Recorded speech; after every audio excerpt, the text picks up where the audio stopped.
Page 21. Ultimately, this course considers the development of Black identity in the United States and explores the importance African Americans played in the formation of the United States, the oppression they faced, the exploitation of Black labor, and the continued fight for liberation. Folks, what have I said so many times that so many folks have come to me and said, no one has ever told me, no one has ever talked about it like that. What do I say? When the anti-whites talk about the oppression that African Americans faced, the exploitation of Black labor, and their continued fight for liberation, who are the bad guys? Who does this condemn with its statement alone? It is anti-white because you are automatically the villain in that story.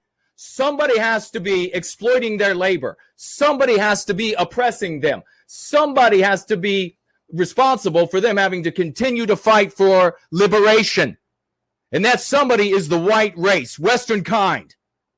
That is why you object to the anti-white narrative when you read that sort of filth.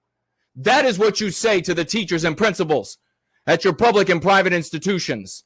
That is why you pull your children out of these institutions. Because they make you the bad guy. They make your white babies hate themselves as the villains in that tale. And then you teach them to go, forget about all of this, just nationalistic Bravo Sierra. Forget about this. Just tell them that the anti-whites, or tell them that they're just leftists. Tell them that they're just woke. Tell them that you are a loser and you are trapped in their narrative and you will remain a loser. And everybody that you are admonishing to behave this way and to look at these things this way are going to themselves going to remain losers until they begin going free as well. This is not funny. This is not the next thing to go share as the most grotesque thing so that you can have satisfaction out of having the most grotesque story. This is something to get very angry about. That you, your family, your babies, everyone you know who is a member of Western kind are the villains who are responsible for African Americans being exploited, being oppressed, and having to continue to fight for liberation.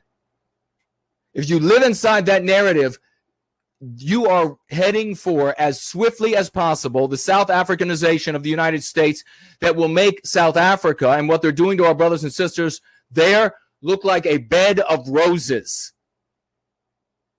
Free.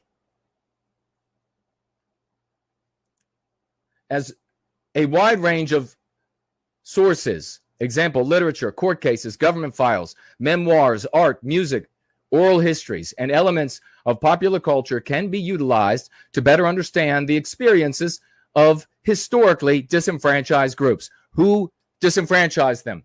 Your little boy, that beautiful little boy, your little girl, that beautiful little girl, those white ones. They are going to be hated more than they are today because they're the ones, their people are responsible, such as Native Americans, African Americans, Chicanos, and Latina, and Asian Americans, and Pacific Islanders, all non-white people. It is the anti-white narrative. How long have I been saying this?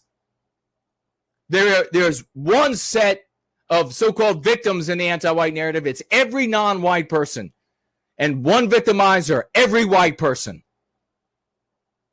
This is what it actually says in the document.